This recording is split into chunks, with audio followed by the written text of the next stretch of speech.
I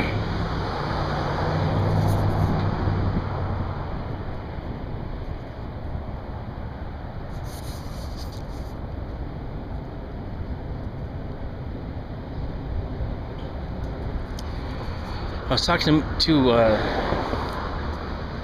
my friend James yesterday, and we were creating music.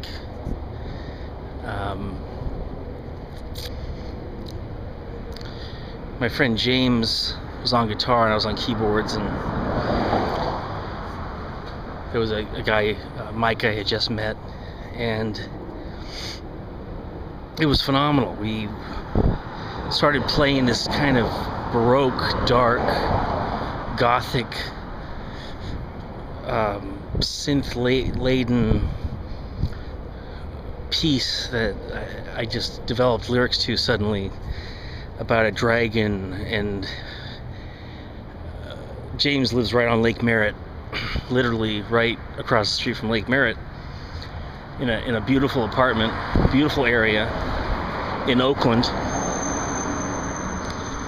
And God, it seemed we jammed for a while, and an hour and a half went by as if it were 15 minutes. And then James, everyone was ready to pack up and call it a session. And I thought, okay, well, I'll get home earlier than I thought I would. And then James asked me to come up, so we come up to his apartment. And so we went up from the recording space in his garage. He padded his garage, it's really beautiful. Turned it into a recording space. We went up to his place and we were talking about just a whole number of things. And James told me that he doesn't like horror, and he doesn't like horror movies, and he doesn't like violence, and it turns him off, and it's wretched. And he said to me, you know, I think bad things happen in life, and when they do, they should be dealt with accordingly. But to imagine something bad happening and to bring that into the world, it's like, why do that? And I could tell that he was extremely serious and on a very emotional level about this. And he told me he could only watch 30 seconds of my video, and that was enough for him. He couldn't take it any longer. I didn't say much. I wanted him to know that I respected how he felt and that it was okay. And then I got to thinking about it over the last 12 hours or so, thinking about horror and scariness and fear and what that means to me, and why it's become something that I want to express in art. And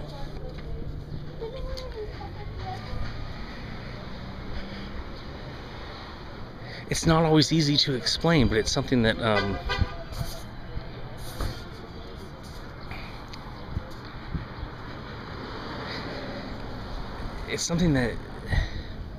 for me has always represented an expression of how I felt when I was growing up, and almost on a biological level. Different people have different experiences in childhood, and I've known people who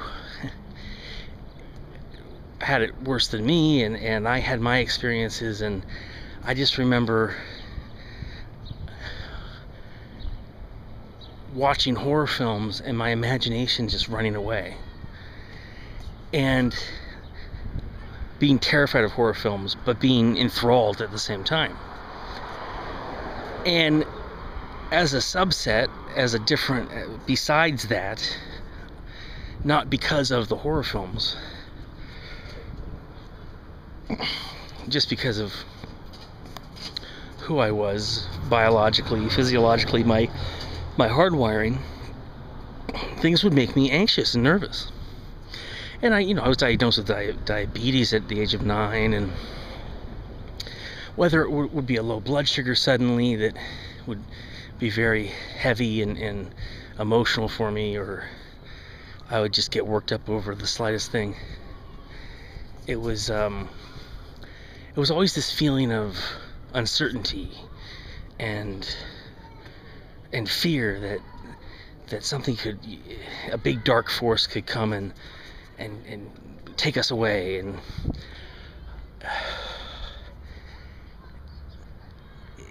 it was the result of biological factors and environmental factors. But I was a nervous kid. I was a nervous, kind of worked up kid, kind of frantic, scared sometimes. And then there was always the good-natured, humorous stand-up comedian in me, and I liked to laugh when I was a kid, and I like to laugh today. But it wasn't all doom and gloom. But there was this fascination with dreams. Also, dreams, really spectacular, outlandish, bizarre dreams that involved monsters and landscapes that were just completely surreal and kooky.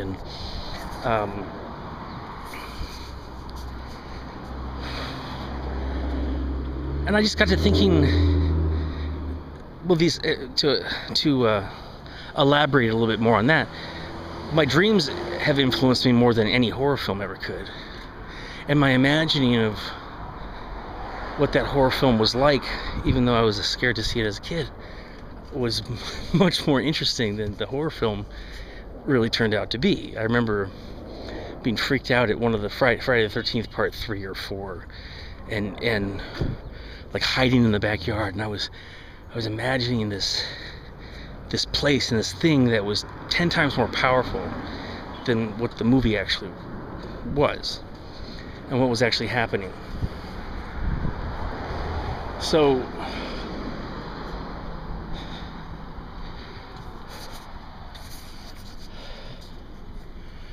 and I was thinking about that, and I was thinking about where James is coming from, and I instantly respected James.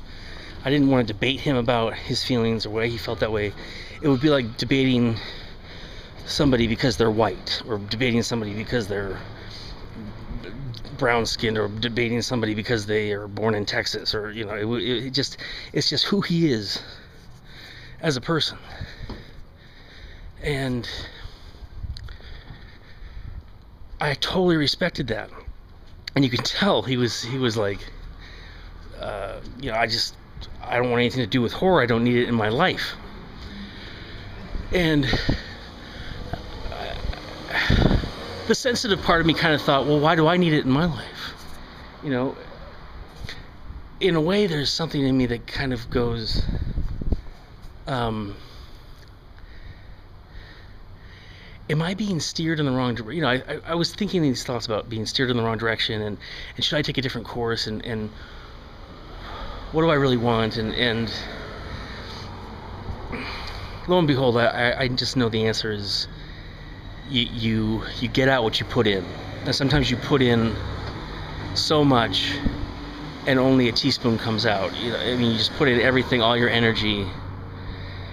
But really, realistically, I find when I put a lot of effort into something, I do get a satisfactory result, and good things do happen.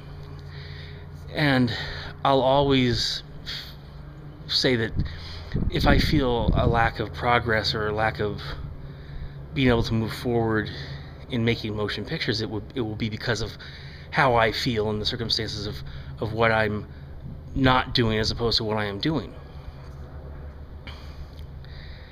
It will be my responsibility. And I kind of said to myself last night, did I get derailed here? I kind of said to myself last night, it's interesting how, the point being, it's interesting how I have gone out to film groups, and I've shook hands, and I've met people, and I've introduced myself, and nobody really seems, there isn't that passionate click. There isn't that thing where I haven't met somebody where it's like, I need to collaborate with this person. it's meant to be. You know, we have a very similar taste in films and stories. And I know I'm not the only one who was inspired by their dreams as a child. And these dreams weren't just horrifying, or they weren't just terrifying. I didn't feel like I was a prisoner. Um, you know, the issues were all separate. In a lot of ways, they were defined and compartmentalized, but they were just journeys. They were journeys, and a lot of the time, sometimes they were downright scary, but a lot of the time they were journeys that would conclude with me going, "Wow, that was fantastic." You know, even though during the dream, of course, it's terrifying. And I've always thought I want to exemplify, I want to elaborate and realize my dreams in motion pictures, and I want to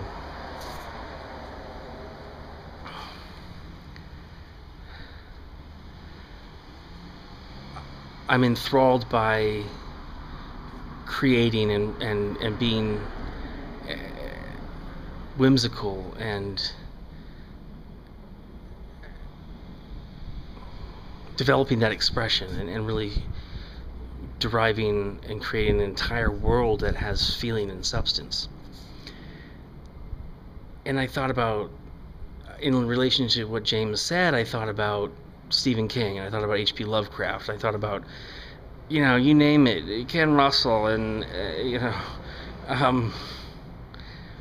Steven Spielberg, for God's sake, and you know, all these brilliant artists who've constructed violent motion pictures.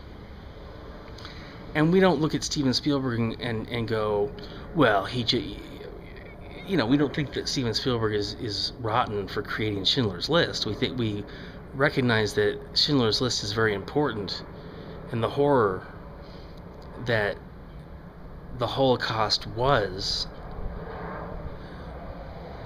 is something that should never be forgotten. And as these Holocaust survivors die, you know, there's more people that are people for nefarious reasons coming out and going, very devious and horrible reasons coming out and going, well, the Holocaust didn't really happen, see, it's all a hoax.